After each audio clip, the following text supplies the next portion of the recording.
بسم اللہ الرحمن الرحیم۔ آج ماہ مبارک رمضان کی 10ویں تاریخ ہے اور آپ دیکھ رہے ہیں قصہ ٹی وی، اور میں آپ کی خدمت میں 10ویں دن کی دعا کے ساتھ حاضر ہوا ہوں۔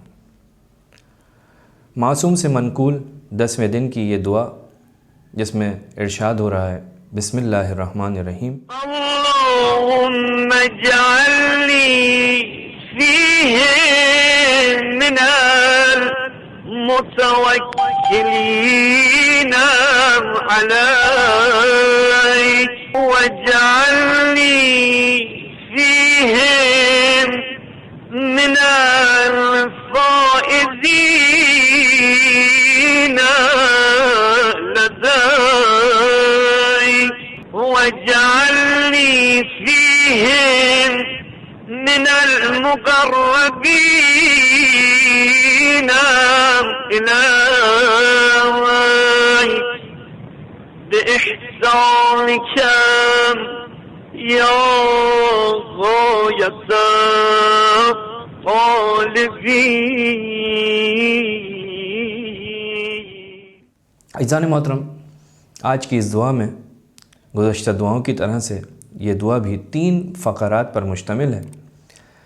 پہلے فقرے میں جس چیز کا سوال کیا گیا ہے وہ یہ کہ پروردگارہ، مجھے ان لوگوں میں سے قرار دے جو تجھ پر توکل کرتے ہیں۔ انسان میں پائی جانے والی صفات حسنہ میں سے ایک بہترین صفت توکل ہے، اور اس توکل کا منشا، اس توکل کا سرچشمہ اس انسان کی معرفت ہے، معرفت پروردگار۔ جتنی معرفت زیادہ ہوگی اتنا ہی اس کا توکل زیادہ ہوگا۔ قرآن کی تعلیمات یہ ہیں کہ آپ اللہ پر توکل کریں، اور جو اللہ پر توکل کرتا ہے اللہ اس کے لیے کافی ہے، اسے پھر کسی کے سامنے جانے کی ضرورت نہیں پڑتی۔ فَهُوَ حَسْبُهُ۔ توکل کہتے کسے ہیں؟ توکل یعنی اپنا کام کسی پر چھوڑ دینا۔ جیسے اگر ہم اپنا مکان بنوانا چاہتے ہیں تو ہم مکان کو کسی انجینئر کے حوالے کر دیتے ہیں اور کہتے ہیں کہ بس آپ اس کو بنائیں، ہم راضی ہیں آپ کے کام سے۔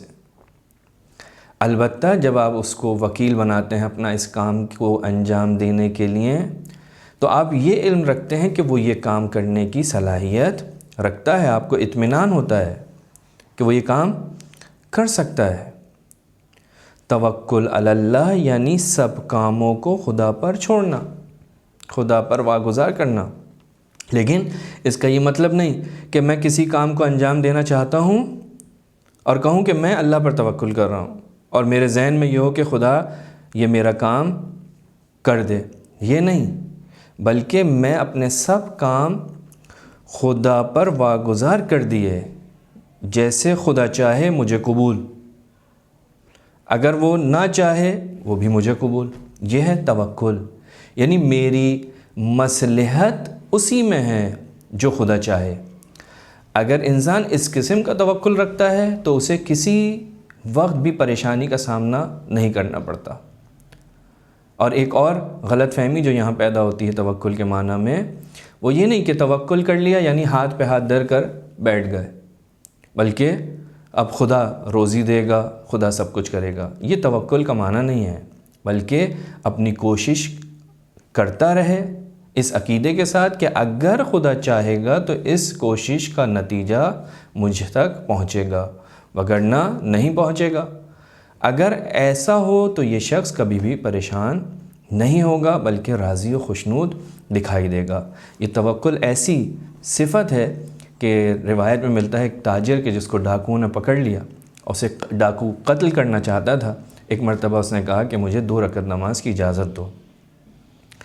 اس نے نماز پڑھنا شروع کی، پروردگار عالم کی بارگاہ میں عرض کیا، پروردگارہ، میں نے تیرے رسول سے سنا تھا کہ جو اللہ پر توکل کرے اور تیرا ذکر کرے، تجھ پر توکل کرے اور تیرا ذکر کرے تو اسے امان دیتا ہے، میرا کوئی نہیں ہے تیرے سوا۔ ایک دم سے ایک گھوڑا سوار ظاہر ہوا، اس نے ڈاکو کے 2 ٹکڑے کر دیے۔ اس نے اس گھوڑے سوار سے پوچھا تو کون ہے؟ کہا میں تیرا توکل ہوں، جب تو نے پروردگار سے مدد مانگی تو پروردگار عالم نے حکم دیا کہ مجھے ایک انسانی جسم میں تبدیل کیا جائے، اور جبرائیل کی ندا آئی اور میں تبدیل ہوا اور میں تیری مدد کے لیے اس مقام پر پہنچا۔ تو توکل ایک اہم صفت ہے۔ دوسرا فقرہ وَجْعَلْنِي فِيهِ مِنَ الْفَائِزِينَ لَدَيْكَ، پروردگارہ مجھے کامیاب افراد میں سے قرار دے، فائزین میں سے، جو بندگی کے میدان میں کامیاب ہوں۔ فائزین کا مقام کیا ہے؟ جنت، اصحاب الجنہ هم الفائزون۔ اب فائز اور کامیاب کیسے ہوں گے؟ قرآن مجید نے مختلف چیزیں بیان کی ہیں، صرف اشارتاً آپ کی خدمت میں عرض کروں۔ اطاعت خدا، اطاعت رسول خدا، تقوی، صراط مستقیم، راہ خدا میں ہجرت، راہ خدا میں جہاد، یہ جہاد چاہے جسم سے ہو، مال سے ہو یا جان سے ہو، یہ وہ چیزیں ہیں کہ جو انسان کی کامیاب ہونے کا سبب بنتی ہیں۔ قرآن مجید میں ان کی طرف اشارہ موجود ہے۔ الذین آمنوا وہاجروا وجاہدوا فی سبیل اللہ باموالہم وانفسہم اعظم درجۃ عند اللہ واولئک ھم الفائزون، یا ان للمتقین مفازا، تقوی فوز اور کامیابی کا سبب بنتا ہے۔ اور تیسرے فقرے میں فرمایا پروردگارہ مجھے اپنے مقرب بندوں میں سے قرار دے۔ یہ وہی معنی فوز کا معنی ہے، لیکن ان کے دو مفہوم ہیں، مصداق ایک ہی ہے۔ مقرب یعنی وہ جو خدا کے نزدیک ہو، اور مقام فوز یعنی خدا کے نزدیک ہونا یا خدا کے نزدیک کامیاب ہونا۔ لیکن ان کا مصداق ایک ہی ہے، جو مقرب ہے وہ کامیاب ہے، اور جو کامیاب ہے وہ مقرب ہے۔ اور مقرب ہونے کا راستہ وہی راستہ ہے جو کامیاب ہونے کا راستہ، تقوی، پرہیزگاری، جہاد۔ اور آخر میں فرمایا تجھے تیرے احسان کا واسطہ اے محتاجوں کی آخری امید۔